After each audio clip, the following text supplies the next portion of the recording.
A bill entitled Parole Amendment Act 2014 has opened doors of freedom for inmates serving prison sentences of 4 years or more at Her Majesty's prisons located in Balsam Gut, Tortola.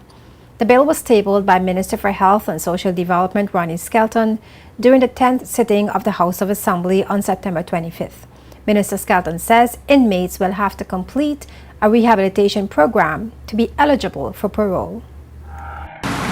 Clause 3 will replace Section 9 of the Principal Act. This clause will reduce the time for eligibility for parole from 2/3 to 1/2. In addition, it will provide that only persons serving 4 years or more will be eligible to be considered for parole, and where applicable, those persons must complete an approved counseling or rehabilitation program. It will also provide, Madam Speaker, that the time spent on remand must be considered when determining the length of the path of the sentence served. Pointing to the number of young males and females imprisoned, 6th District Representative Alvaro Maduro Keynes welcomed the legislation. She said those who are not hardened criminals should have a chance to redeem themselves. She also drew reference to the inconsistencies in the application of fines and charges by the judicial system for persons who are found guilty of breaking the law. So Madam Speaker, this amendment, the amendment to this act would give them a chance to redeem themselves if they meet the necessary criteria while in jail. Madam Speaker, I often wonder about the justice system when it comes to sentencing versus crimes committed. For Madam Speaker, in one instance, you may catch a young man with a joint. I think the street value, Madam Speaker, of a joint is $5 to $10. This young man is sent to prison for 6 months.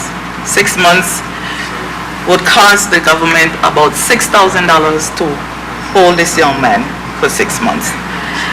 Then in another instance, you might catch someone with a unlicensed firearm.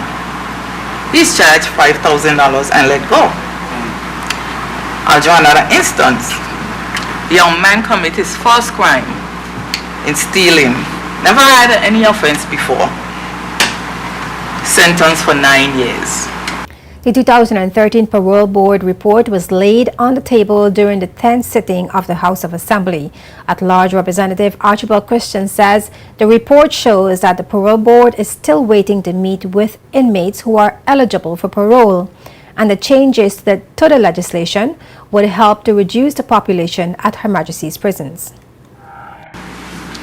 But Madam Speaker, overcrowding is one of the issues that most prisons all over the world grapple with, and the BVI is no exception.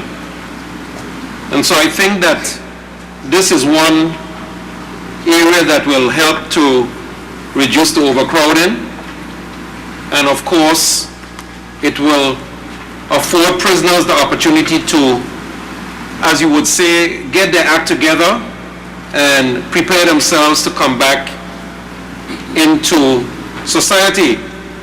Concluding the debate on the Parole Amendment Act, Minister Skelton says people should not return to a life of crime when given a second chance. He also spoke about the role of parents in keeping their children away from a life of crime. And I believe, Madam Speaker, in giving people second, third, fourth, fifth chances. But what I believe I need to see is that every step of the way that individual is trying to make progress. If you're given a second chance and you still revert back to your old ways without no improvement, regardless of how small that improvement is, I think the person deserves another chance, and then as many chances as possible, because we all fall short, as the at-large member says. And in growing up, being a young man, always was many moons ago. We all had difficulties as young kids. The challenges that the young people have today, we didn't have as many, but we had challenges. And it so happened that we had strict On my side, we had strict parents. And my father was a very strict man, and if it wasn't for him, I guess most of his children might have gone the wrong direction. The House passed the Parole Amendment Act 2014 on September 25th. In keeping with the standard process for the passage of legislation in the House of Assembly, the bill will now go to the Office of the Governor for his assent. Once this is done, the bill will become law.